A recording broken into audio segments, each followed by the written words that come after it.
We're talking Ball State, Don Shondell and Ray McCallum talking Ball State, Nate Davis and Bonzi Wells, Schumann, Bell Tower and Worthen, fans all over from Muncie to Berlin, getting Concanons, Carters and Greeks. All right, everyone out there in Cardinal land, welcome to another live edition of Ball State of the Union, your number one Ball State football podcast. By the fans, for the fans. We're talking current headlines, exclusive interviews with Cardinal athletes and coaches, and fun off-the-wall debates you're not going to hear anywhere else. Don't forget to like, subscribe, and follow us on all of your favorite social media platforms. And as always, when you hear that wonderful song, you know we're about to be talking Ball State. And not only are we talking Ball State today, but we're talking a big win from this weekend.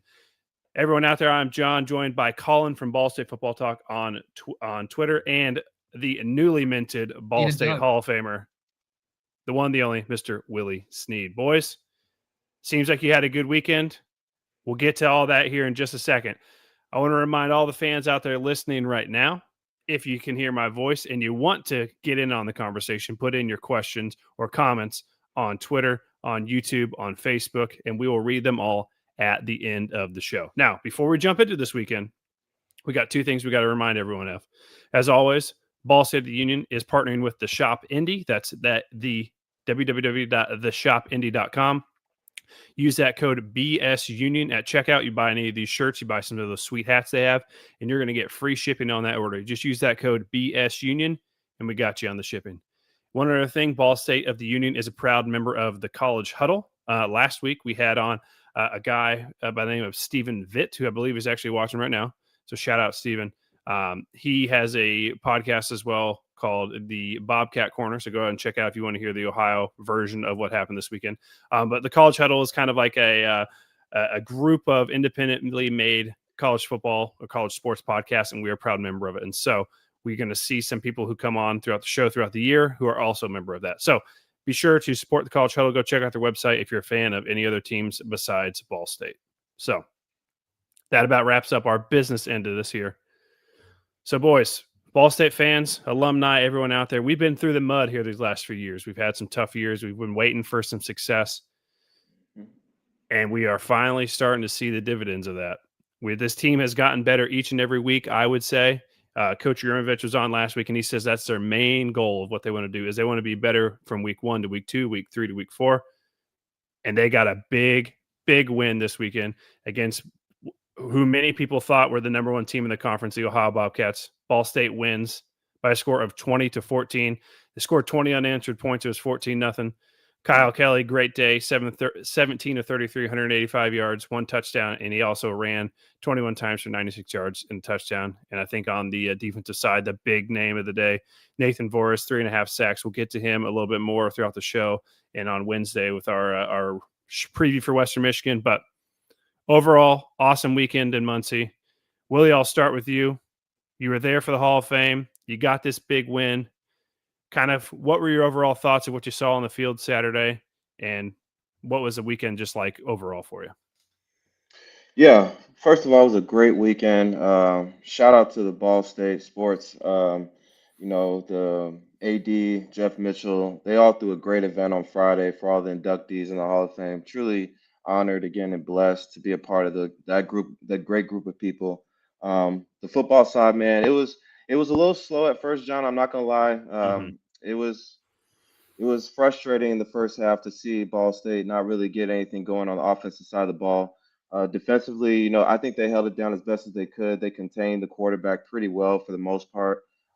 They still got 14 points off. There was a drive right at the end of the half when I feel like Ball State, they got down to like the 2 yard line and couldn't punch it in. That was a frustrating moment, but man, did they come out of the half on fire, just playing, like it was 0-0, man. It was awesome to see them to go 20 points unanswered and to steal that victory from the Bobcats. It was awesome. Kyle Kelly played a great game. It was really a tale of two halves. Honestly, it just the defensive side of the ball really buckled down and made it hard for the Ohio Bobcats to move the ball down the field. They turned the ball over a few times, and I think those were key in their victory. But overall, it was a great performance in the second half. We got to stop with these slow starts, man. Hmm. It's frustrating, man, because we know the kind of team that we have is very talented, and you can see it starting to gel together. But we got to start doing better in the second half. But it was a great performance in the second half by the team collectively, and it was nice to see them get that win on Hall of Fame weekend for sure. I love it. Yeah, and like I said, one of my third chirp last week was we got to win it for Willie. We win it Yep. for Willie. We can't have Willie Snead in town and not come away with a W. So the boys heard us. They got it Yep. done. They did it. For the fans listening, again, I referenced this last week. I was actually out of the country this week and I was on a cruise. So I wasn't able to watch the game, but my man Colin right there from Ball State Football Talk, he was giving me some updates throughout the weekend. Colin, I'm always interested to hear your thoughts on it. So walk me through it. What was your takeaways from the game on Saturday? You've been in it with it, everyone just like us the last few years, waiting for these big wins to start rolling in. We finally got one, it seems like. Yeah, so that first half, Willie touched on it a little bit, was somewhat rough. The offense just could never get going. There was a couple moments that there was the potential there for a big play.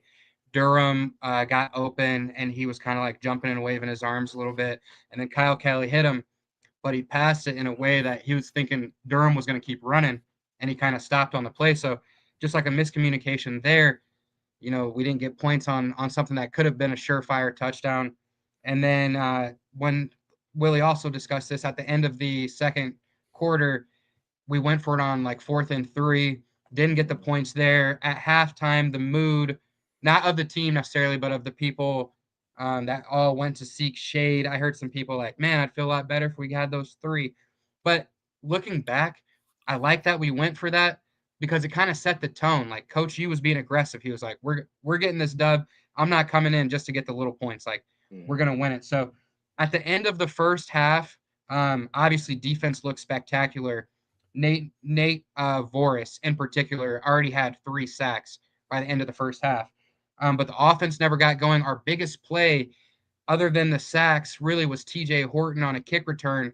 Got it close to like the 40, late hit on on TJ Horton, and got us over the 50-yard line, but to start the drive, but we never did anything with that drive.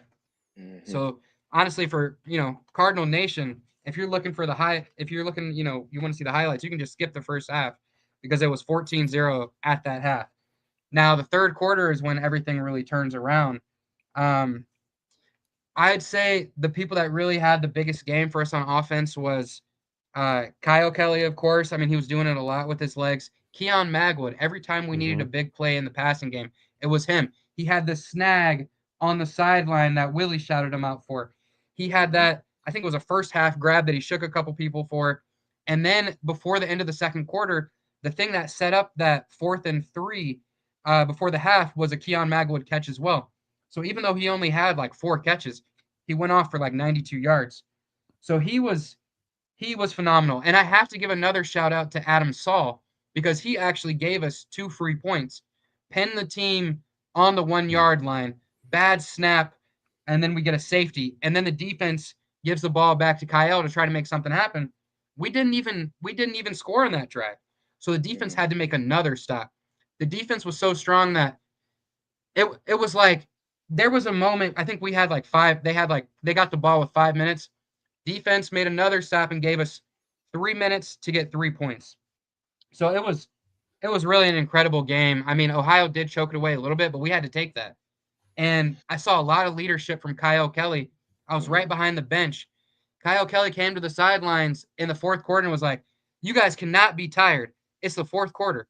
And then in the halftime, like right after that Elijah Durham play where he kind of stopped running, he was looking around at multiple people and was like, "Who's gonna make a play? Who's gonna make a play? Who's gonna make a play?" So I love to see QB1 in there motivating the team, not just by doing it, because he was all day. It was like you were thinking like, oh man, he's got to release it, but credit to Kyle, no turnovers. Then he Yeah. scrambles and gets 4 or 5. So it was like his all day he was just eating on those little rushes, and then boom, there's a big one. So um overall, I think I maybe ranted a little bit there, but overall the offense really turned it on the second half, and Kyle Kelly, Keon Magwood, Quay Ashley, even a little bit, and TJ Horton. And I'll give Adam Saul a shout out too. Those are my offensive standouts. Yeah, I wanted to. One thing that neither of us have mentioned yet. I'll bring up the play here itself, actually. But this game-winning touchdown, when I was finally able to see it, it was amazing. And Will, I want to get your thoughts on this. Obviously, as someone who's done this professionally for quite a long time. Let me make sure I got the right one here. I believe it's this one. Yeah, Willie, walk me through this play. How does this happen? How as a receiver are you able to catch this? You're kind of going backwards with a guy on you. Mhm. Keep your feet in bounds.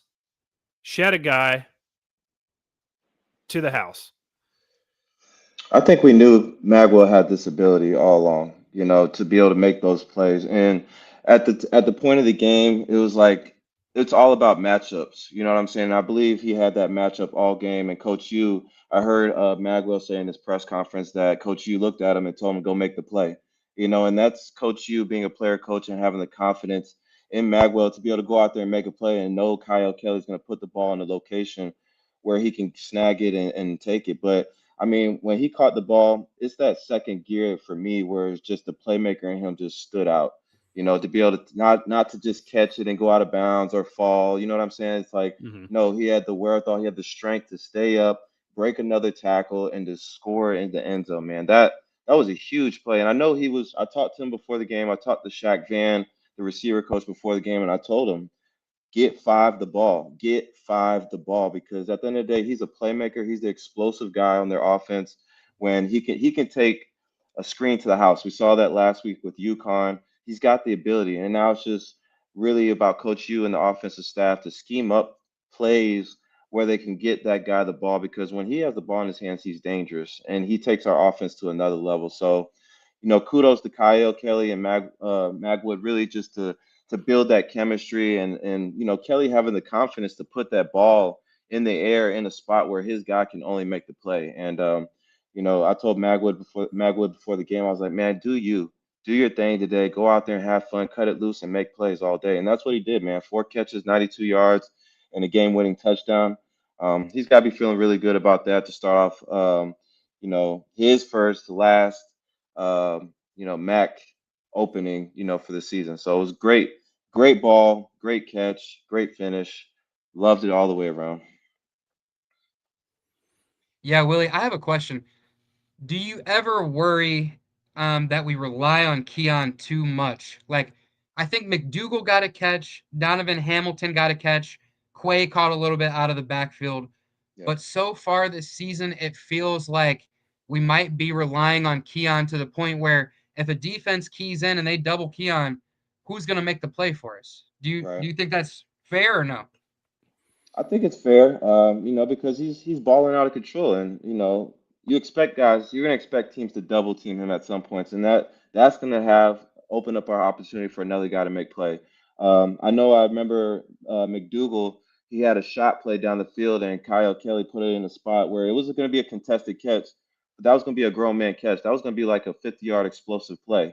He didn't end up coming down with it, but it's like those opportunities where it's like when Kyle Kelly puts that ball out there and he sees his guy make the play, how much more confidence will he have to go to him in another situation? I know Eric Weatherly, he had matchups against linebackers. It's all about the matchups. I've seen Donovan Hamilton got a catch. It's just going to take time. Every week, you're going to see other guys come alive in this offense, and you would want a guy to ball out to create double coverage because then that opens up the matchup for you. You know what I'm saying? And that's where me, Jameel Smith, Jordan Williams, that's where we all fed off each other because when they wanted to double me, that opened up single coverage for Jameel Mm-hmm. or opened up single coverage for Jordan. So, they just got to continue to work. But this is a great spot for them to be in. And I wouldn't worry about it too much, but Magwood has to know that he's going to get some double coverage coming soon because like he's doing this thing, rightfully so. We expect that, but I agree with you, Colin. Other guys gonna have to start making plays as we get down the road here in Mac play. Yeah, it's been a really nice thing to see these last 2 games. So over the last 3 weeks, is this passing game has been going on the upward trajectory. It was Right. very non-existent at the beginning of the season. It was a big worry of mine coming out of those first 2 games, Yep. but really New Hampshire through now, it seems like it's getting better and better, and they're getting, more dynamic, explosive plays. They're really opening it up to where they can get these big shots, which in these, tight games, those are going to be the plays that decide this is 1 or 2, 3 plays throughout the game. And so if you're able to capitalize on those opportunities, that's a good thing. And we like that. So before we move on and kind of start breaking down each individual kind of position group, should I say, Colin, I wanted to ask you one more thing about that game win, which ended up being the game winning touchdown. What was the vibes like in the stands when that happened? What'd you do? Oh my. Did the phone go flying? Did the popcorn go flying? What'd you do? Dude, so we moved down the bleachers to try to like follow it because the way that they were going was away from us. And the crowd at that point was getting hype and more hype and more hype.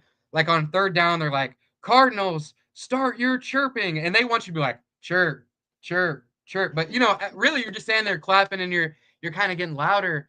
And then as it starts to be like, whoa, we're really about to do this, like the crowd starts standing up. The people on the sidelines are like telling people to get up. And when I left the game, I saw a lady who had a shirt, and on the back it said, "Number 5, the Don's mother." And I was like, "Are you Miss Magwood? Are you Keon's mom?" She's like, "Yeah." I was like, "Your son just won us that game. You should be so proud of him." She's like, "I am." And it was just a great feeling, just like seeing the community support and also like seeing Keon Magwood's mom there and feeling that support and seeing her son do that, like it was amazing, man. And like it was such a great weekend. Like the AD did a wonderful job with the event. It was so classy, like Willie's ceremony. And then Saturday, I thought the atmosphere was great. Like it just was really amazing to see this all come together and Mhm. the people come out and support. And this is when the kids are on fall break. And I Yeah. think they still had like 8,000 something people there, man. Like so it was cool. One more thing, one more picture I wanted to show before we really jumped into it. But you talk about Jeff Mitchell. There's a hilarious picture of him that's been going around here. Our guy, friend of the show, Jeff Mitchell. He's loving it. We're talking about this touchdown at the end of the game. Him and I believe that's his son. Yep. They're having a great time. He's pumped up. So I love it. Everyone out there should enjoy this win. Again, we've been through it these last few years, so it's time to start reaping some of these benefits of that sorrow we've kind of had. So let's jump into the offense. Go. What do you got, Colin? I just want to say, like, you gotta love to see the AD getting into it, jumping high and stuff. Because like one of the MAC schools that I kind of like keep my eye on because they have a really big public persona or like public community out there is UMass, and they all hate their AD. They want the AD gone. Ryan Banford, they're done with him. And so to see our AD like on the sideline supporting, he hired the right coach. Just to see him care about it that much, like, should just show us that, like, okay, whoever hired this guy, whatever it is, 2 years ago, made the right decision. He's definitely passionate, man. Passionate dude. He knows what he's doing. That's for sure. All right. Anyone out there? Again, the chat is popping so far, so we have some stuff to get to at the end. But if you got any questions or comments, put them in the chat wherever you're watching the show, and we'll read them all before we get out of here tonight. So, Willie, let's jump into the offense. What'd you see offensively? Obviously, Kyle Kelly, big game. We're talking about Keon Magwood. Maybe we didn't run the ball with the running backs maybe as good as we usually do. There was another position group I know you're interested in. Look at the offense. Paint the picture of the offense this week for me. Yeah, it was a slow start, like I said earlier. We did try to get the ball rolling on the run game, and credit Ohio. They really made an effort to make sure that we weren't going to beat them running the football. They were forcing us to pass the ball. We were going to have to win the game throwing the football on Saturday, and I wanted to shout out the tight ends, man. Kudos to number 84 and those guys, man. They were burying people in the run game. Like we didn't get really any explosive runs like consistently, but consistently the tight ends were whooping up on the Bobcats, man, burying people. It was like noticeable to me, like how many times these guys were just putting guys in the dirt, finishing blocks. And that stuff is contagious, man. I mean, when I see that kind of stuff, that takes my juice to a whole nother level because you're blocking through the whistle and you are making sure that your guy is not going to make the play. And I just want to give credit to those guys because they did an awesome job, the tight end group. Kyle Kelly, man, he made a lot of stuff happen with his legs, whether it was a design run play with the quarterback driven run or just a scramble where he escaped the sack. There was a couple times where he was just in the pocket and they squeezed it down and he was just able to maneuver and get out of the pocket, whether he was throwing it down the field or taking off and running. But I thought Kyle did a great job protecting the football. He moved the chains when he had to. There was some opportunities, like I said, in the first half where I felt like we could have been a little bit better. Quay actually wasn't his best game, but TJ Horton, man, I think on the last drive, the last couple of drives, he really popped for me with some of those. It was like some sweep plays that they were running out of empty. And I know he was gassed, man, because there was about 3 or 4 times he was motioning across the field, and that stuff is not easy. But he did a really great job. Um, yeah, Kyle just led the group, and Macwood made the plays when he needed to. And like I said before, I know guys in the receiver room are going to continue to grow. And when that time comes, it's like for me as a receiver, it's like when that ball comes your way, when it's time to make the play, man, because you don't get too many of those opportunities, and it's hard to beat teams when you're not making the plays. And we got to stay on the field on third down. Obviously, I think that's going to be a continued emphasis on just being great on third down offensively to keep our defense fresh on the sideline. Because when we see a motivated, fresh defense of ours, of the Ball State Cardinals, like I have to believe that we got the top front seven, if not the best D line in the MAC right now. And Nathan Voorhees is a huge credit to that. But I really want to continue to see the offense continue to grow and capitalize on third downs and keep the chains moving. But overall, it's a tale of two halves. Like I said, the first half was what it was. The second half, I don't know what coach you said in the halftime or what other guy said, but they came out with a whole new mentality. They took the field, they went down the field and scored. I love that run by Kyle Kelly. I think it was like a 12, 15-yard run where he just made a guy miss, hit a dude, and kept his feet moving and got into the end zone. And I think those type of plays, when you see that from your quarterback, man, it just it gives you a whole new energy as a group. And I love seeing that. I was in the booth, I was in the box. It was so hot out there.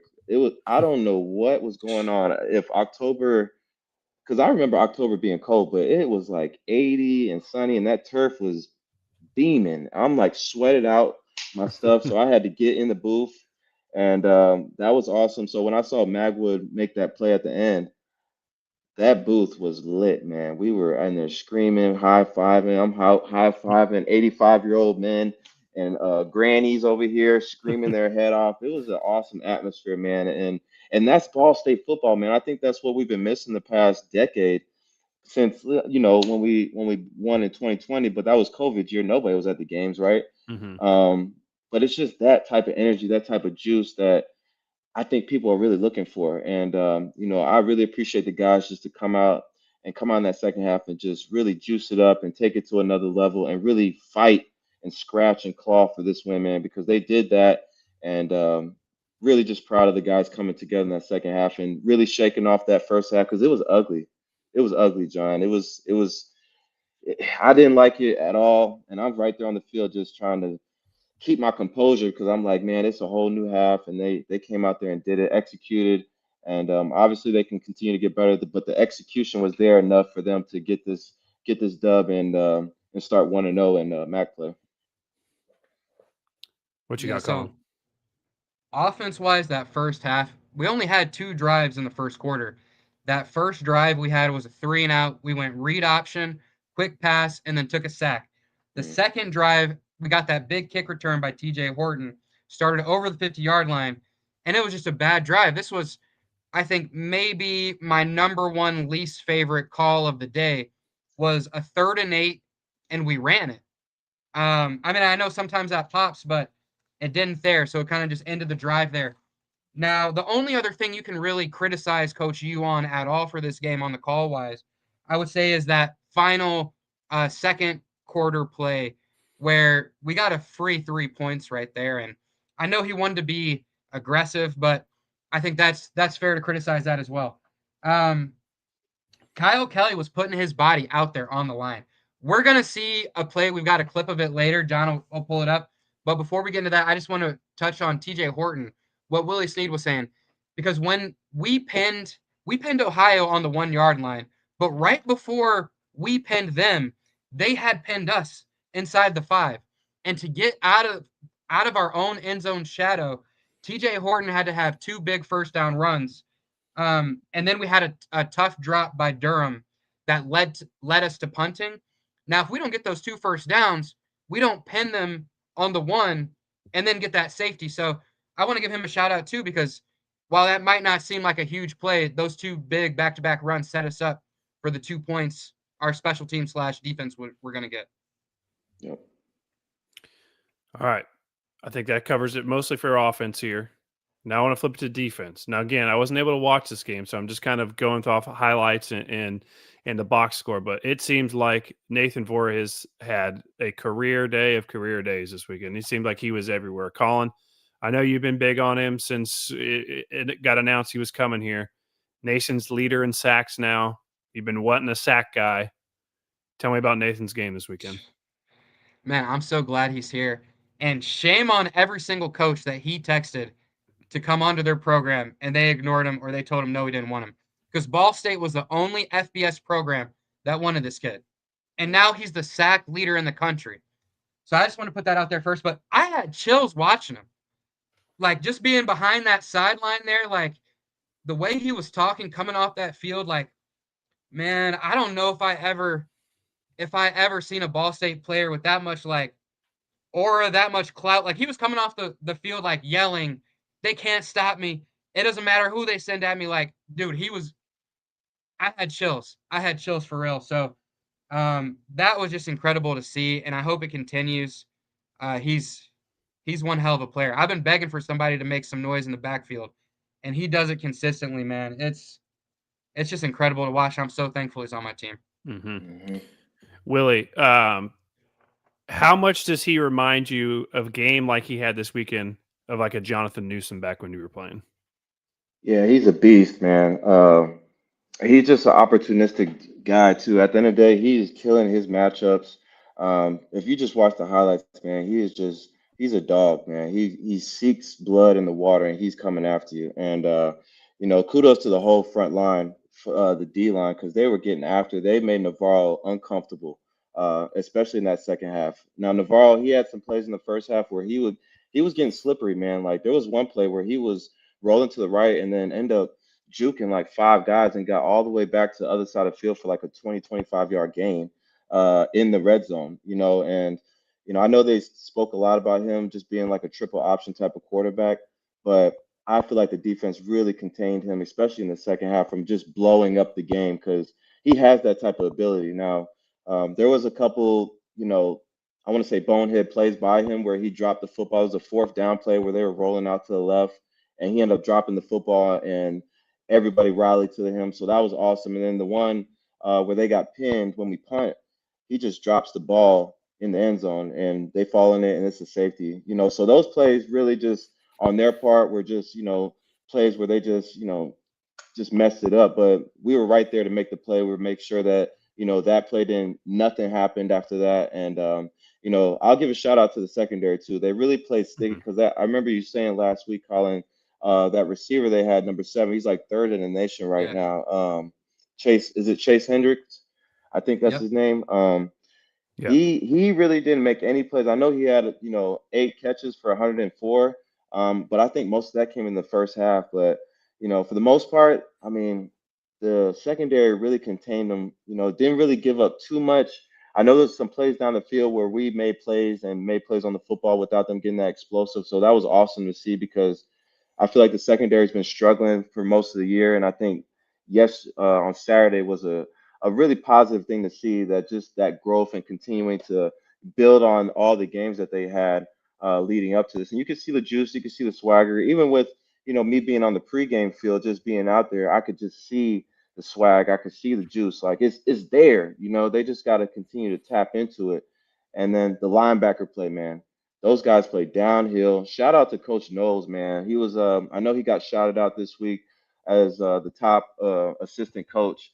I talked to him before the game, and we spoke for a little bit, man. But I am a firm believer that he is trying to get what he wants out of these guys, and I think Saturday was a huge indicator that he's trending in the right direction. You know, because he's a gritty coach, and he's asking a lot of these guys, and they are capitalizing, man. And it's awesome to see. That front seven is awesome, and I just want to see our defense. I'll just say this: I want to see our secondary press a little bit more because when they press and they're able to lock up guys, it gives the quarterback he's got to hold the ball a little bit longer. Hmm.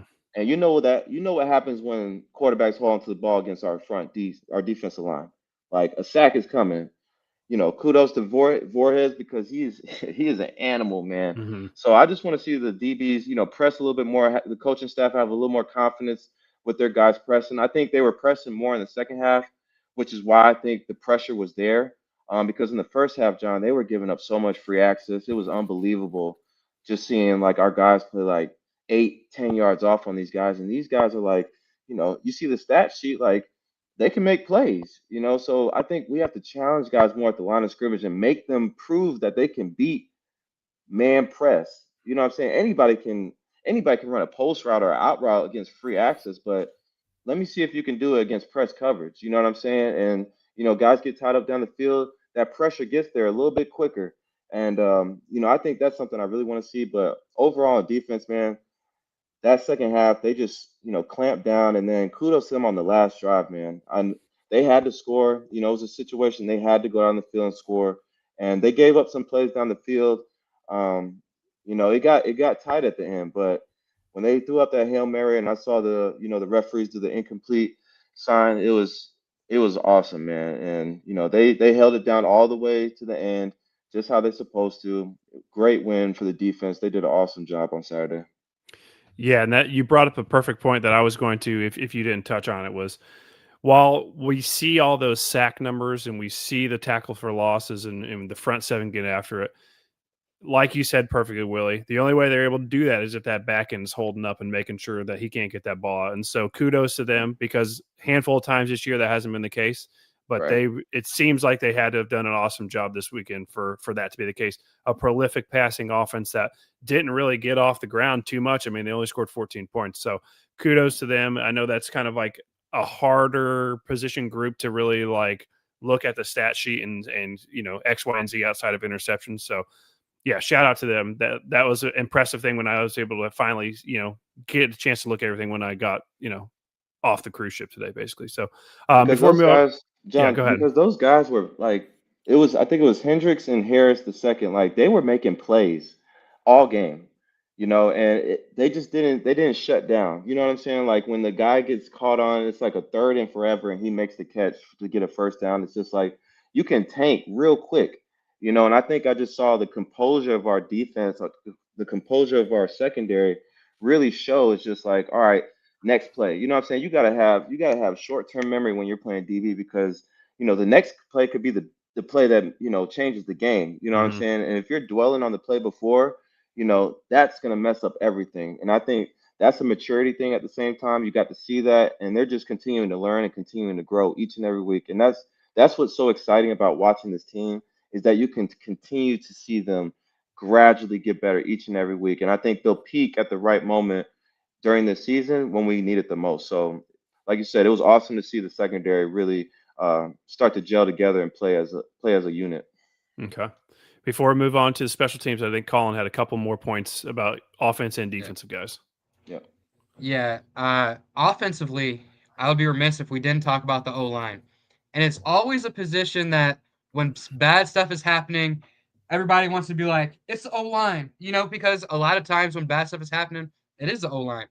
But the O-line this weekend gave QB1 time. There were so many times I saw Kyle Kelly was looking, he's about to throw, and then he's like, nope, I'm just going to take off with it. But they were giving him about 4 seconds at least before he had to make a decision. And there was a little bit of pressure. He did take a sack, I think a sack or two maybe, but for the most part, I think the O-line really cleaned it up. The O-line looked really good to me. Yeah. Now, the other person Definitely. I wanted to give a shout out to was Ashton Whitner. Ashton Whitner is kind of like a player that whenever I see him on the field, I'm always comforted because like by the time they get to Ashton Whitner, it's kind of like a semi-big play, but he's such a sure tackler in that secondary that I'm always like, okay, thank God Ashton Whitner's there. He's going to clean it up. And he did that this game. There was like I think like one tackle I saw that he missed, but for the most part, he's such a sure tackler. I love to see him on the field. Now Nate was so dominant. I forgot about this. Nate was so dominant. I think it might have been like the first half still, or maybe might have been early third quarter or something like that. There were people on the sideline, our players, like the defense is on the field. They're literally yelling, "Go Nate! Go Nate!" Like, bro, this like you would normally be like cheering the defense, but he was going so hard that it made sense. You're like, he's hot right now. He's on fire. Like, keep going, basically. Like, so it was just crazy to see that dominance up close. That was incredible. That's all I had, John. Perfect. All right. We're going to get into special teams now. Before I do that, though, again, we got lots of comments coming in. Obviously, a big, huge win this weekend. So if you want to get any questions or comments, you want to join the conversation, put them in the chats wherever you're watching, and we'll read them all at the end of the show. So special teams wise, I know you guys mentioned a couple things, and I'll kind of reiterate those. And then if there's anything we missed, you can kind of chime in. So it seemed like maybe the two bigger plays on special teams were the punt by Adam Saul that resulted in the safety, and then there was a big kick return you were talking about at some point, Colin. Yep. Are those the two main things that stand out? Is there anything else that we kind of missed there, good or bad? We I made guess a field goal. Yeah. We made a field goal as well. Okay, so nothing too crazy happened there, which is good, which is a good thing as always. So Yeah, shout out to Adam Saul. I talked to him after the game in the locker room, and he that punt. I don't want to, say that. I do want to make sure he gets his props because that punt when they got the safety was huge, man. That was a huge momentum shift in the game, and I mean he had 7 punts for over 200 yards, 250 yards. So he was tough at work. 150 yarder, one more than 50 yards. But he was putting in some serious work yesterday. And I made sure that after the game, I told him, I was like, man, you play a huge part in what we're doing. I remember Scott Cavanda back in the day, like he was so dominant in what he was doing. Like he made himself a factor in the games. Like if we weren't getting going on offense, it's like our punter was going to make sure that they pinned him within the 15-yard line, inside the 15. And it's really hard for teams to go down the field plus 90 yards against a defense that is trending in the right direction. So definitely want to give kudos, shout out to Adam Saul. The field goal unit was on point. No real mess ups, no real bogged down plays. That kick return was huge. But John, I don't think there was anything glaring this week negatively that we need to talk about because it's just been solid. When your teams are solid, that's what you want, consistency and just making sure that you're protecting the football and putting the other team in bad field position. okay, perfect. That's a good improvement because a few weeks back there was some pretty bad stuff that we had to go over. So I like to not have to spend much time on this. So Colin's got a play or two he wants to go over. So let me pull this up. And Colin, as we always, you just kind of tell me how you want it and where you want me to go and stop, and I'll get it going. So let me pull this up here real quick. Just pull it up to that timestamp, and then I'll just say what I want to say before. Yeah, so basically, Kyle Kelly, I mean, he does it all, right? I'm not trying to glaze, but the man has a passing touchdowns, rushing touchdowns, a receiving touchdown. But not only does he do that, he's going to sacrifice his body and throw a couple blocks. And then I want Willie, we're going to show the play, and then I want Willie to talk about what it means to see your quarterback 10 yards down the field throwing blocks. Go ahead. Okay. It comes back the other way, a little pop pass, and they reverse it down the right side. Ball State looking for big plays, and they get extra one. 10 yards. An extra 10 yards from that block. Like, go ahead, Willie. Yeah, I love this. I think coaches really don't want their quarterbacks throwing blocks, but that just shows you the type of player Kyle Kelly is, and he loves it, man. Like he's gonna throw blocks because that's how bad he wants to win. That just shows the character and his attitude towards this season. He wants to be great this season, and he's gonna do whatever it takes. And when you see a quarterback throwing blocks like that, because that was a legit block. If you want to rewind it, John, that was a legit block that, like you said, Colin sprung it for like at least 10 more yards. So when you see your quarterback, sacrifice his body, throw a block in there, knock off 3 people essentially, and continue to roll, like dude, like that's contagious, man. I would if I was his teammate and I saw that, man, I'd be in his face, like, let's go, let's go. We about to run through these dudes. You know, that's the type of juice that Ball State's been missing. I think Kyle Kelly is the one and only to be able to make that happen. And shout out McDougal, man. He looks fast. Like these type of gadget plays, like, we need to start tapping into that a little bit more because we got the playmakers to do it. We just got to put them in the right position. Mhm. Colin, did you have another one in here somewhere, or is this the main one?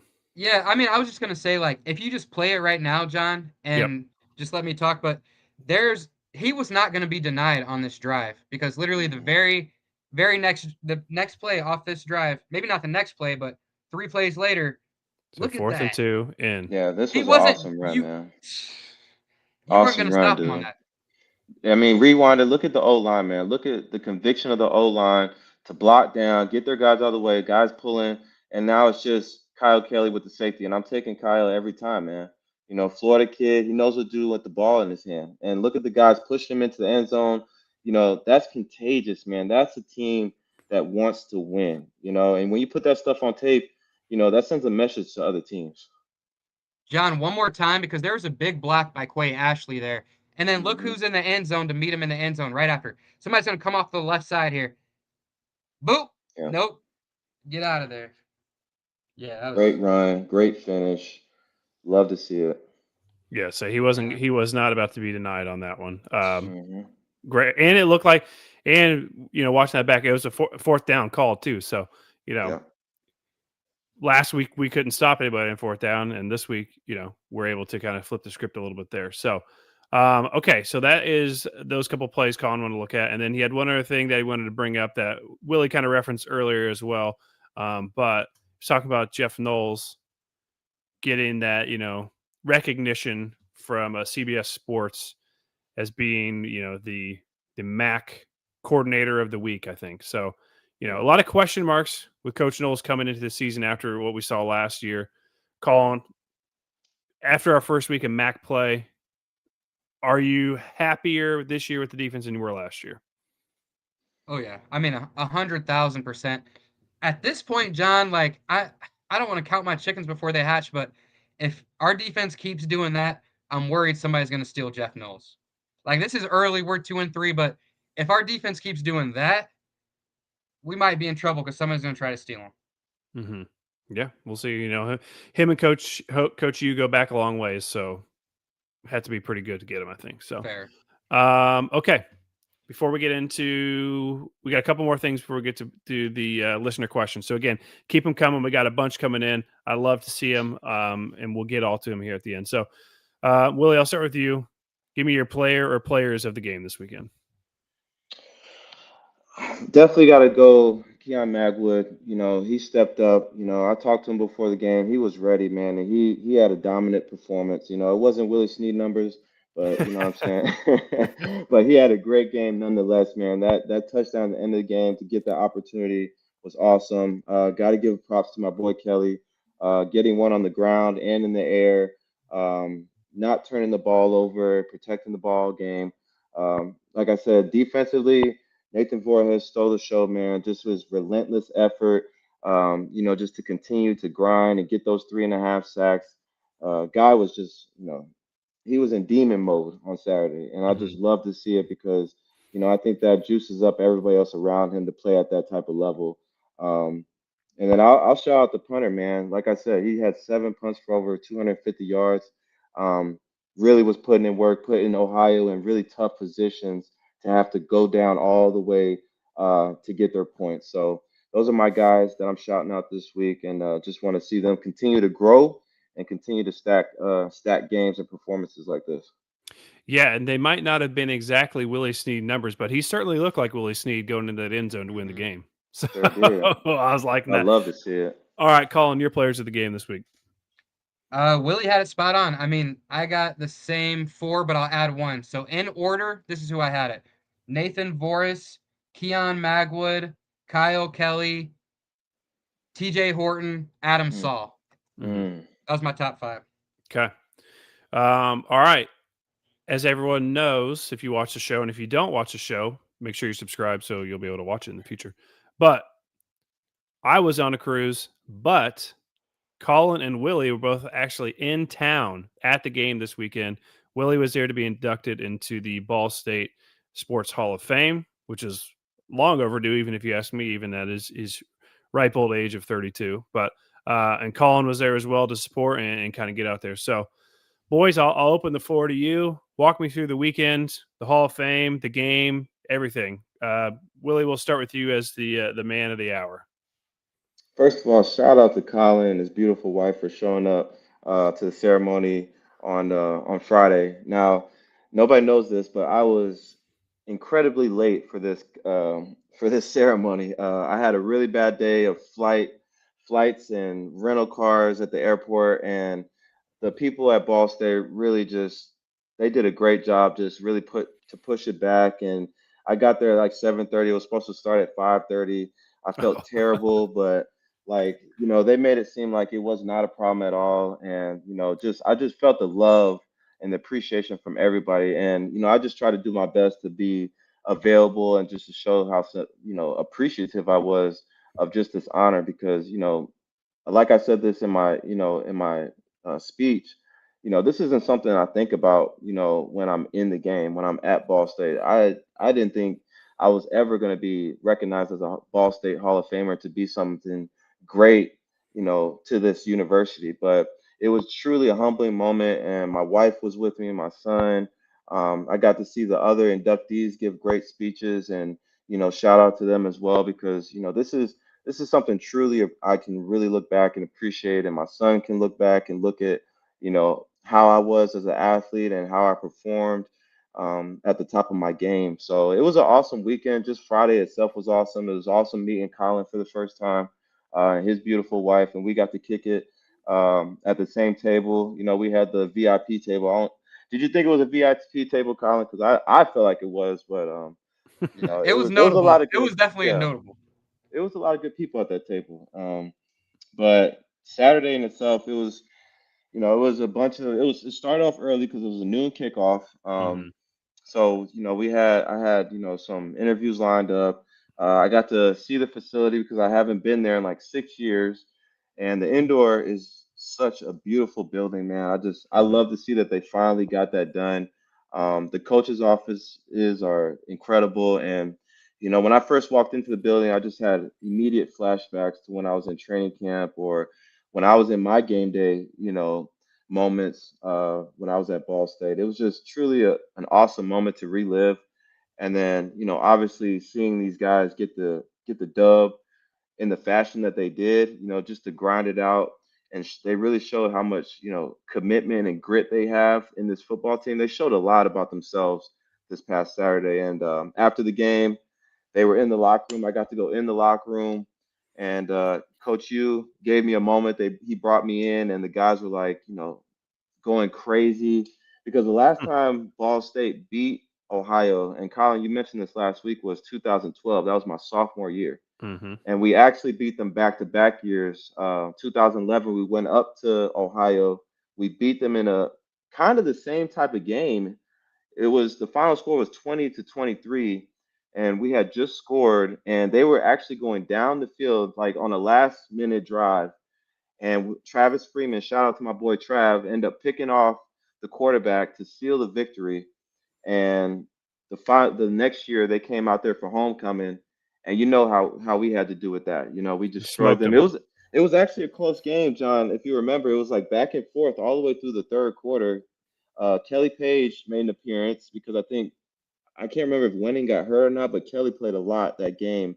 Mhm. And it was like the fourth quarter, and Horatio Banks and Juwan Edwards went to work, and they kind of like sealed the deal for us. They scored 2 touchdowns, and that was the last time we beat Ohio. So, Coach Hughes said that in the locker room was a great moment. I got to relive that and see them boys get the dub, and I got to break down the huddle, in the locker room. Mhm. So it was really just a special moment, a special weekend overall. And like I said, shout out to Ball State for putting on an amazing event on Friday, and just the logistics and everything on Saturday was just awesome. Everything was flawless.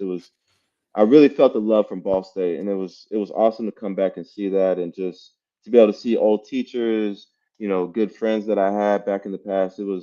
it was a great weekend overall, and I'm truly appreciative again of just being a Hall of Famer, being inducted, and being recognized that way.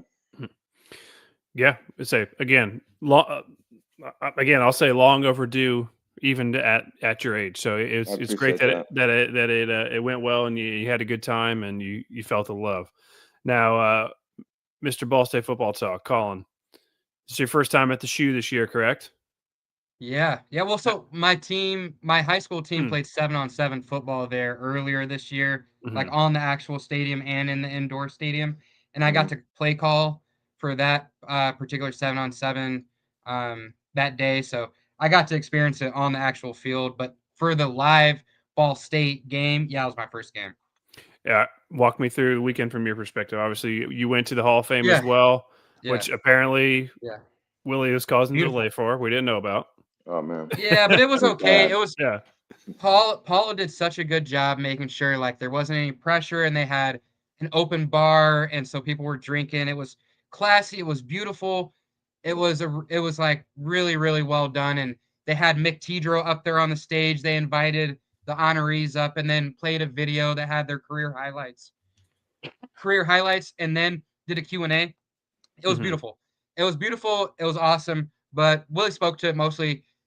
Great food. It was amazing. Now the day of the game, Willie forgot to mention he flipped the coin too. Oh, So yeah. Willie, you'll I have to did talk do about that. that. Yes, forgot to do that. I took Honorary my captain. Yeah, that was cool. So I took my wife to see Stu West, Neuer, 1000 New York Street, where I used to kick it. Took her to Beacon Hills on Wayne Street. Then I took her to Mm. 2000 West Jackson. Literally pulled up in the back because I used to live in this little basement. And then I took her to the Village to see the new bookstore and took her to Greeks because it's in the song, getting Mhm. Carters and Greeks. So I had to make sure my girl went to Greeks, got her a pizza. It was gluten free. She said it was fire. So then we pulled up to the game. The game had a great atmosphere. I really like what they've done with the food trucks. And then they had a huge Bob Ross statue, John. Mhm. And you know me, I'm trying to see, like, I want more Garfield. I want more Bob Ross. I want more, like, ball jar stuff, like anything Ball State related. I'm trying to see that in there. So, of course, I had to get a picture with Bob Ross, and they had you standing with an easel. So, me and my wife got a picture. That was really, really cool. Mm. Love that they had it. They had Charlie Cardinal running around. You could take pictures with Charlie Cardinal. So I thought overall the atmosphere was incredible. I've loved what they've done, but I'm going to give it a 9 out of 10. Oh, And okay. another thing it's getting points for is the shade because like Willie said, it was so hot. At halftime, everybody went to like there's so much shade there, like right behind the bleachers basically. Mhm. And so everybody was hanging out there. That was really amazing. The one spot is getting docked off. And Willie, you might have to donate a couple bands for this. Uh the screens they got two televisions. And John, I'm telling you, they're about as big as the screen in my living room. Not actually, they're pretty big, but they're too small because they had that little game where they have the cups and they're moving around the Mhm. cups and the balls in the cup. Mhm. I'm normally stellar at that game. Like I never lost, you know what I mean? But no, like I couldn't even follow the ball because I'm like squinting. I'm trying to Oh, see you're like blaming the the TVs sun's in because my you got the eye. wrong one, huh? Not just Mm. that, on the TV on the hill was distorted. Like it made you look like, it just looked like something was wrong, like the proportions were off on that TV on the hill. John, Other than that though, we didn't have that screen on the hill, did we, when we were there? We had just got the screen on the weight room side, if I Yeah, remember we correctly. had that. I think there was a screen up there. There's definitely a scoreboard over there on that end for Yeah, it's sure. a scoreboard for sure. Yeah, I don't I remember. think the screen is new to me, honestly. Yes, yeah, I'm getting old now too. I can't remember for sure. Rob, if you're still listening, Rob from Sidelines, because we'll get to him in a second too. Let us know. Was that screen always there, or is that a newer thing? Because I don't remember either at this point. Okay, Colin, do you have anything else? Because you piqued my interest with Didn't mean something to you just cut you said. off there, Colin. No, yeah, good. I got an AWOL alert and some future questions, but other than that, I'm solid. Okay. Okay. So one thing you were talking about there, you're talking about this game you're playing and how you never lost and you Yes. this, that, and the other. Yeah. Well, you also told us that you were never going to lose this NCAA 26 tournament. Mm. And Colin actually lost in the first round, but Second. excuse me, second, because you had to buy, didn't you? I did. I had a first round bye. Okay. So the winner of that tournament there was actually recognized this weekend. This is Yeah. Noah Solano. So he won the tournament, he got recognized. Noah, if you're listening, I've sent you a DM. I want you on the show. I want this to be your post-game press conference for winning this tournament. So Noah, if you're out there, if you hear this, reach out to me. I want to get you on here because I was told that it was going to be Colin who won. And so I thought I would be able to easily interview this person. Now I'm trying to track him down. So Noah, if you Yeah, hear this, I let got me to know. meet Noah, John, You did? for the game actually. Yeah, because he got recognized right there in the first quarter, and I took a picture of him and everything, and he was like, "Dude, I wasn't even trying to sign up, but somebody signed me up, and Oh, I geez. ended up winning." I'm like, "Dang, you must be pretty good, dude, if Yeah. that's the case." So there we go. Yeah, Noah, if you hear this, I want you to come on the show. I want to talk to you about the game. And so, last thing before we jump into a new segment we have, and then we'll get to listener questions and get out of here. But so everyone's talking about their experience in the game this week, and I unfortunately again wasn't able to be there, but I did still celebrate in my own ways. This was me after the game on the cruise ship with the ice cream cone in hand, celebrating. I was hoping to run into some Ohio Bobcat fans on the ship. I didn't find any in the middle of the Caribbean Oceans or the Caribbean Sea. So this was my way to celebrate with the ice cream cone. So it wasn't in Schumann Stadium, but it was the best I could do. Not So bad, buddy. yeah, That's pretty good view right there. Yeah, not bad. So all right, we're gonna test out a new segment tonight. I have no idea how this is gonna go, and let's try and keep it somewhat brief if you can, Colin. But I will. we got Colin's Cardinal Corner. I don't know exactly what this is, but Colin, what are we going to talk about in Colin's Cardinal Corner? Yeah, so the Cardinal Corner today is we have a player on AWOL alert. That player is Ty Robinson. So if you've been a Ball State fan, I don't even know, just like the last 2 years, Ty's been a pretty big part of our offense. But I saw this last game, I'm watching pretty closely. I'm directly behind the bench. I don't think he's getting snaps anymore. I think Donovan Hamilton has actually taken his reps. And on the last couple episodes, I had like spoken about seeing a couple drops from Ty, like maybe the game before and then the game before that. Now, when I was watching it, it kind of seemed like he was still like paying attention to like, when Shaq had the board and was talking to people, but even at the end of the game, kind of seemed a little down and out, and I just wanted to know, Willie, what should a player be doing when you're in a position like that? Like it's Ty Robinson's last year. We know he's got talent. He's got size. Right now, a younger guy's getting his reps. How can he be a good teammate and how can he really be there? And what should he be doing for his team and for himself to make sure that he's ready? Well, first of all, he's got to make those plays, that he's dropped. Because I remember the UConn game, he had that big one over the shoulder that would have been a nice explosive. And like you said, he's got a lot of young guys behind him that got a lot of talent and probably making plays where he's not. So, I mean, some advice I would give him is just continue to grind and be professional. I never really took this to heart. It's hard for a guy not to take it to heart, especially when it's his last season, but he's always got to be ready. And it's a mental game at this point. It's not physical. We know he can play. We know he can ball. He's done it before. But mentally, he's got to continue to be locked in because there's going to be a game where he's going to be thrown in there, or there's going to be an opportunity where he gets an opportunity ball and he has to make that play. You know what I'm saying? It's unfortunate that he hasn't made that play yet. But I know he's an older guy. He's a leader. He's a captain in his own right in some ways, as just being that older guy, that senior player. So he just got to continue to stay locked in and not take anything personally, but no, he just has to make the plays when they come his way, because that's the quickest way to not get on the field, is when you don't make those plays when they're there to be made. And then you have a guy behind you or a younger guy making those plays. And you know how this game goes, man. It's just next man up mentality, or it's like you can get jumped quick because we only got 12 of these games, and they go pretty fast. It's like now we got, how many more games we got left? Like 7, six Yep. maybe. Like they go quick. So he's got to be ready for the moment mentally, because I know physically he can do it. We all know that, right? So it's just when he gets that opportunity again, and it will come. We just don't know when. He's got to be that guy to make the play and just remind the coaching staff that I'm still that dude. I still got that ability. I can make these plays. He just has to show it and be consistent with it. Yeah. John, my last thing for the Collins Cardinal corner this week is I want to give a shout out to Dave Doherty. I was watching STV Castle with our boy Stephen Vitt for the Ohio Bobcat corner, and we had the Ball State of the Union a fan, David Doherty, in there commenting, how about a little credit for Ball State? So I love to see the diehards not only following us super close, but then following the people we work with, and then going to their videos and checking them out. And just one word for Stephen Vitt is my last thing for Collins Cardinal Corner. Trust your gut next time, brother. Trust your gut. There you go. Well, speaking of Stephen Vitt, let's start off our listener questions and comments. And again, if anyone has any, throw them in here right now before we wrap up. But Stephen's got had the first one of the day, and it actually was exactly what David was wanting. He said right there, "Good game, guys. Ball State earned that victory." Yes, So they did. they earned that one. So then over on Twitter, we have Quick.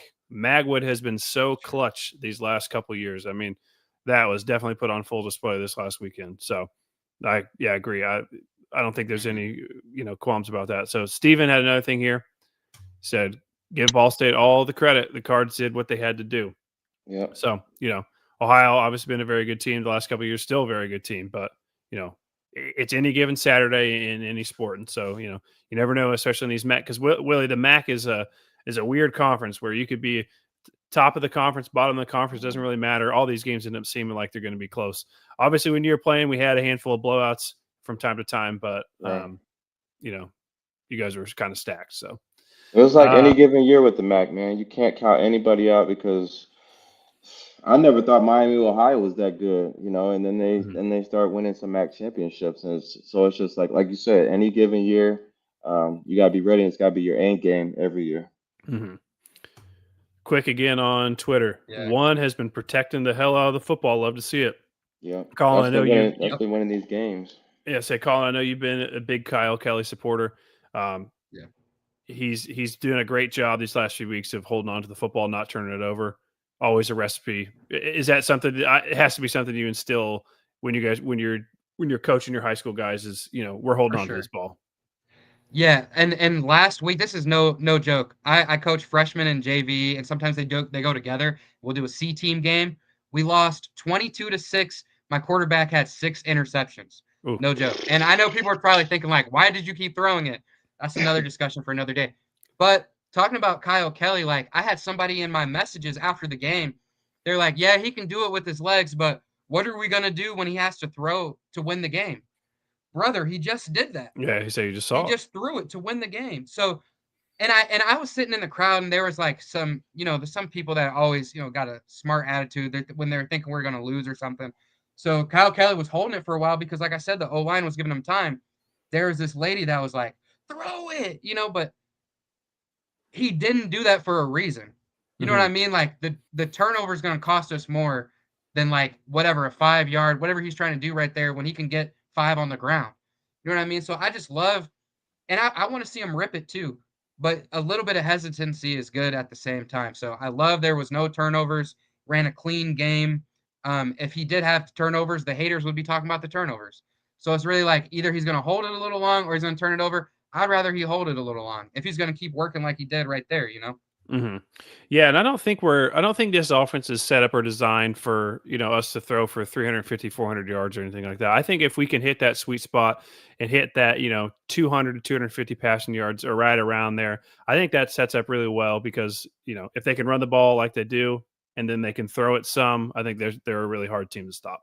Our friend over on Twitter, Jude, the guy who's helping run of that Together series, said great time to be a Cardinal. Can't argue with him there. He said he can't wait for us to see what's in episode 6, so we might have some good stuff. Unfortunately, I think Willie is going to be the first member of the show on this show. I have a sneaking suspicion with what he's told us this week about him being in the locker room stuff that he's going to sneak his way in there. So Willie, you have to win some sort of prize for that. I can't wait to see it, man. Yeah. Quick over on Twitter again. I have to be honest. This team isn't littered with pure athletes on offense. Magwood needs more manufactured touches for sure. They have some top end, I think, really big time athletes in Kyle Kelly and Quay Ashley, Keon Magwood. That's not to say it like drops off the map after that, but there are definitely some top end guys there. Willie, you've seen and learned you've seen and forgotten more football than I ever will. Is that athleticism there on the offensive side of the ball, or is it kind of just very limited?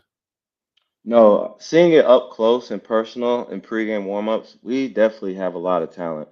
Now, it's on the coaching staff to scheme it up where we get guys the football in space, and I think that's the hardest thing to do is just to get your guys in space, whether that's through, like we saw with McDougal, he got the reverse, and when he had the ball in his hands, he looked explosive and fast. And even on the deep shot down the field, like, that's the speedster. We got to get those guys the ball. And Eric Weatherly is another guy. I know Donovan Hamilton has great hands. You just got to be able to be creative. And I see that Coach U is trying because I even got up to his office before the game and we were just talking ball. And he's showing me a couple of clips from the game, from past games and what they wanted to do in the game. So, the creativity is there.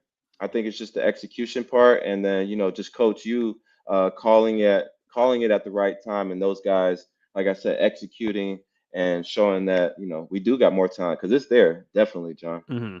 For sure. All right, good friend of the show, Shay Kramer, said he met Colin this weekend for the first time, and he's not going to lie, he's a lot taller than he thought from watching the podcast. Now, there was a part of this comment that got cut off. He said you're also a lot uglier than he thought in person. But Colin, what was it like meeting Shay? Yeah, he was really nice, and then I met the other equipment guy as well. They're both really cool. They're gonna be down at the Kent State game. John and I will be down at the Kent State game. But Probably. I got something to add on to that. When I met Willie at the Pro Football Hall of Fame, we took a picture together, and I just had football practice for the high schoolers today, and I'm looking at all these tall dudes. I literally went around and was like, I just had dinner with a 10, 12-year NFL vet, and you're taller than him, you're taller than him, you're taller than him. Like, so you guys can do it. You need to put in that effort to be as good as Willie did, because Willie's like one head taller than me. Like the fact that Willie was in the NFL for 10 years is a testament to his hard work, but also like explosiveness, athleticism. Like, to be like 5'10", Willie, you know what I mean, and to be going crazy like that is, man, I didn't understand until I was like right next to him. Was like, whoa, you were dealing with like these dudes trying to kill you, take your head off, and man, somehow like you belonged, and not just belong, you excelled. So that was incredible. It was crazy to see. Shout out to Colin too. We had the same coat on. We had the black with the cream coat. We were both swagging in there. I feel like best dressed possibly. There you go. Yeah, best dressed table. There we go. Definitely. All right, over on YouTube, the man of the hour, David, was an excellent win over a very good MAC team and program. I couldn't have said it any better myself. Mr. Simborski over on Facebook, chirp, chirp. O-line definitely improved. Great team win. Just keeps getting better. Again, that's been the main focus that we've been told, is that their goal is to get better every single week. Obviously, the goal is to win the games, but the main goal is they want to see improvement every single week, and I think we are seeing that. David, again, team needs to catch the ball on punts. Willie, sometimes I've noticed this earlier in the year, and I obviously didn't get a chance to watch this game, so I'm not sure exactly if there was a specific point in this game that David's talking about, but there have been a couple times that I remember this year where it seems like we should be fair catching some punts up on maybe the 10, 15-yard line, and we've let them bounce. I remember specifically against New Hampshire, we had a scenario like that where we kind of just let one bounce, and they down to the 2. I don't know. Did you ever spend much time fielding punts ever? And if so, what was kind of maybe your mentality, or what is the mentality of the guy back there fielding the punts in terms of fielding, in terms of maybe a fair catch? Yeah, so I caught punts every day in practice, and it's all about repetition just to have the confidence to catch those punts. But Jamil Smith, another Ball State great, he was the big time punt returner. And I remember Coach Lembo used to say, it's like, when you don't catch those punts and you're allowed to hit the ground, you give the other team better field position. Whether they're downing us inside, the 5 or 10-yard line. But when you catch the rock, I was always taught to have your toes on the 10, and if you go backwards, that's where you don't, then you kind of like take it away, or you use a decoy to kind of take them away from the football. But anything up in front, you are trying to catch, because like we're talking about maybe 10, 15 yards. That's a first down, so it's crucial. And I agree with you, David. It's crucial that we have to be better at catching these punts. And even if they have to take more time before the beginning of practice, the end of practice, it's having the confidence to get to the spot quick, find the ball located, and get the catch. Because like I said, like that's a game-changing moment. If you can catch the ball at the 30 and instead you let it hit the ground and roll all the way to the 8-yard line, that's 20 plus yards of field position that we just gave up. So, they have to look at it that way, and they have to, it has to be important to them enough to be able to get to the spot, and I think it comes down to coaching at the end of the day. You got to coach that up the right way and get those guys mentally to understand what we're trying to accomplish. It's not you just catching the punt, right? It's all about field position at the same time.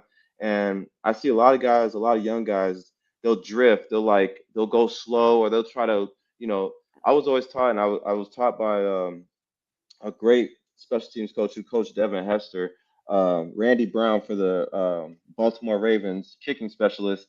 He always taught me, like a baseball player, you got to run to the spot and then look to catch the football. You can't run and look and try to find it while you're running. You have to see where it's going, run to the spot, and then get up under it and kind of locate it from there. So it's really a coaching thing, John, at the end of the day, for guys to understand. But, I agree with David 100%. They got to catch the football more on those punts to be able to eliminate us losing field position when the other team is punting us the football.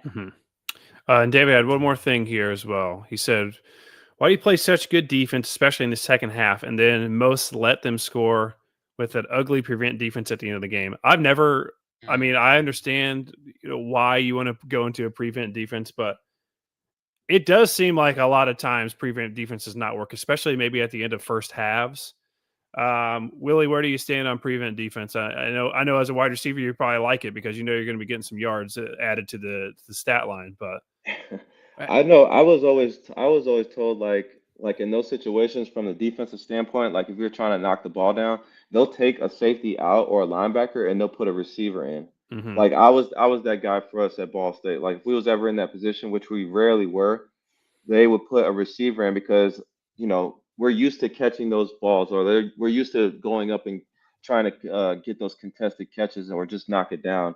And you remember the Miami Miracle? I was just about to say that when you were done talking. Yeah, with Gronk back there. With Gronk back there. Yep. Now that's where it became a liability in that situation. But I think the mindset is with that is, you want to be able to knock the ball down and not even give them a chance, right? Because those plays are scary at the end of the day. Like I remember last year with the Commanders and the Bears, like yeah. Like you take it for granted half the time, right? Because you don't think like guys are really guys are trying to catch the damn football and make a play. And I think the Eagles are in that position yesterday. I think Devontae Smith had the ball and AJ Brown knocked it out of his hands. So it's really a scary play at the end of the day. If you can avoid being in that situation, like you always want to, but like those Hail Mary plays, they really can go 50-50 either way. And you can see it week in and week out. There's at least one a year where they get it. You know what I'm saying? Yeah. Okay. Our friend Ollie over on YouTube was at the game for the first time. Shout out to the band for basically being the only student section due to it being fall break. They're really into the game, and it actually got loud on Ohio's last drive. Colin? Yeah. Can you do me your best impersonation of the band this weekend playing the fight song? Do you even know the fight song? Do you know the fight song? I know it ends with fight, fight, fight. No, it's cheer to our colors, Cardinal and white. Yeah. Cheers to our victory. Oh, fight. Fight. There you go. Fight. Yeah, I know it. But no, he's right. It was kind of sad. I posted a picture when I got to the game, and I took a picture of the wrong bleachers because I was in the most full side. So then I took a picture of the opposition side, and the band was there. Maybe there's like 30 kids in the student section. And yeah, people were coming at me crazy on Twitter saying like, this is terrible. But they were on fall break and everybody was on fall break around. And Sideline sent me the numbers. I think we had like 8,200 people there for the game. So for all the kids being on fall break, I think that's not terrible, and they'll get word that the team won and hopefully they win at Western Michigan. Then homecoming should be packed. Mm-hmm. Speaking of sidelines, here he is right here. So what's up, guys? Good seeing everybody. Just really proud of winning this game in the fourth. That would not happen in the last few years. That is for sure. And Shea kind of says the same thing here. So winning close games was refreshing under the old regime. We lost these types of games. Definitely could see the players still buying in. There's a couple more here. We have Kiana over on YouTube. Great game, great win. Defense did an amazing job. We have to find a way to utilize our weapons on offense. And, I think they're doing the best they can right there. And they're evolving this passing game, and the running game is always going to probably be there. So I think, Kiana, I think they're going to keep doing that. We were talking back to screen earlier, Willie. David and Rob both kind of chimed in. I'll throw Rob's up here, but he said the screen is on the hill for the last about 3 years. So you're right. I mean, you've been running in the end zone pretty frequently, so I would take your word that you would know if there wasn't a screen there. Let's see. Okay, we got a couple more here, and we'll get out of here. So Shea, again, it was the scoreboard. It was scoreboard for the longest time, and then again they put the screen up here on the hill recently, and then last one here from Sidelines. We're talking about Ty Robinson earlier. So Ty had some drops and Hampton showed out, but we need to get him in there. Yeah, we go if we're going to have a chance to really get this where all the fans want, obviously, to go to a bowl game and, even ultimately, winning this game this weekend. They're very opened up with all the rest of the MAC play to still be in contention to potentially go to the MAC championship. We're going to need to get contributions from everybody. It can't just be from Kyle Kelly, the running backs, Keon Magwood. We need Ty Robinson. We need Eric Weatherly. We need all these guys to kind of contribute. So I agree. So, okay. I think that basically wraps up most of it here. Schedule for this week. So Wednesday, we'll be live again at 8:30. We're going to be kicking off with someone from Western Michigan. They have a Twitter account called the Bronco Barn. I couldn't find a podcast out there like we do, but I found them. They seem like they're a fairly big person in the Western Michigan space. So we'll have them on. They're going to tell us everything we need to know about Western Michigan. And then we'll kind of go through the rest of the show as regular. After the game, Colin, I know you're going to be driving back from the game. Are you going to be doing anything on Twitter after the game? Yeah, we're going to try to do a Spaces because, of course, the one game I don't have a Spaces for, I got people, DMing me being like, no Spaces for the game? Where were you guys in the last one? So, I'll make sure we get one going. I won't be driving back. My buddy will be driving. But, John, if you could start it and add me, maybe that would be better, or I can maybe do it. But there will be a Spaces somehow, some way this week. All right, perfect. So we'll have one at some point after the game. And then a post-game show next week will be on Sunday like normal, Sunday morning. Obviously, again, this was different this week just because some travel stuff. But next Sunday morning, recap hopefully for a win at Western Michigan. So that is going to wrap up this edition of Ball State of the Union, talking about the big win we had this weekend in Muncie over the Ohio Bobcats. So if you like the show, be sure to subscribe, number one. Be sure to comment on the videos. Be sure to like them. Tell your friends, tell your neighbor, tell your grandma, tell anybody out there about Ball State of the Union. And we'll be back on Wednesday at 8:30 live on YouTube, on Twitter, and on Facebook to talk about everything Western Michigan and get ready for that game this weekend. So until then, chirp, chirp, and we'll see you guys all Wednesday night.